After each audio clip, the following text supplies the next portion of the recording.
grateful that you were able to accommodate the last minute change that happened here, and really sweet of you. No fuss attitude, no airs, nothing. Thank you. You know, you're so warm, you're so gentle. I mean, the kind of vibe you're able to give us, we love you so much. Thank you so much for joining us. And I love you, and I love you all so much.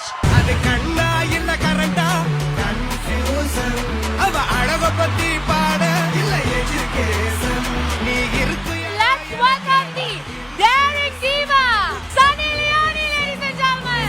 Say yes,